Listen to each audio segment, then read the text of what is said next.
నమ శివాయ. శివగీత 32వ భాగము.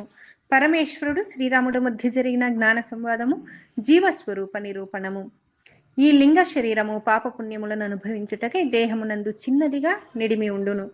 ఇది ఏ ఏ వస్తువులతో నిర్మింపబడినదనగా పంచజ్ఞానేంద్రియములు, పంచకర్మేంద్రియాలు, మనోబుద్ధి, అహంకార, చిత్తములు, పంచమహావాయువులను ఇట్లు 19 వస్తువులు కలిసి లింగ శరీరం అగును.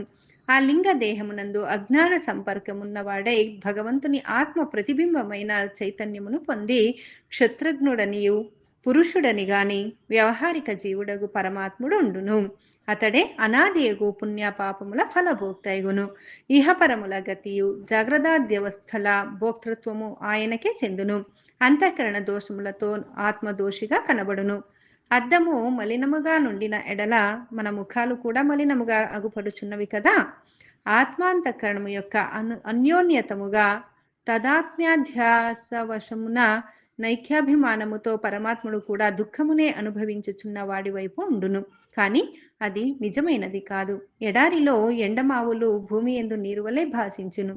అజ్ఞాని అయిన వాడది నీరు కాదని తెలుసుకుని అట్టి ఎండమావులెన్నటికీ చల్లటివి కావు, మరింతగా తాపమునే కలిగించును.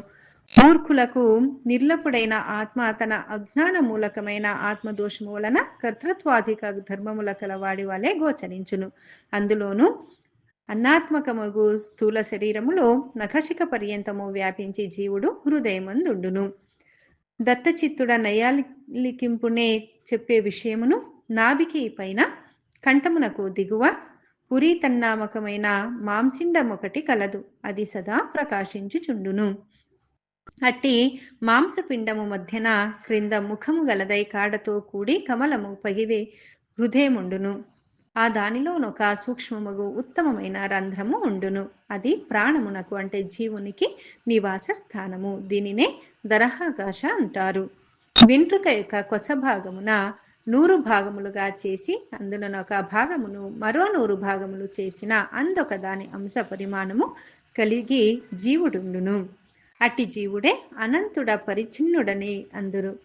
కడిమి పువ్వులో ఆవరించుకుని ఉన్న కింజల్కముల వలె వక్షము నుండి శరీరం అంతటను నాడులు వ్యాపించుకుని ఉండును. హితమును శక్తిని ఒసగునని కనుక హృదయము నుండి అంతటా వ్యాపించి వెలువడినవి. కర్మము, అదృష్టము వీటిని అనుసరించి పుట్టిన నాడులు స్వప్నాది ఫలానుభవము కొరకు నుండి పదిగా విషయాభిముఖములై బయలుదేరుచుండును. సశేషు తరువాయి భాగం రేపటి రోజున తెలుసుకుందాం. హరే కృష్ణ. సర్వం శివార్పణమస్తు. ధన్యవాదాలందరికీ.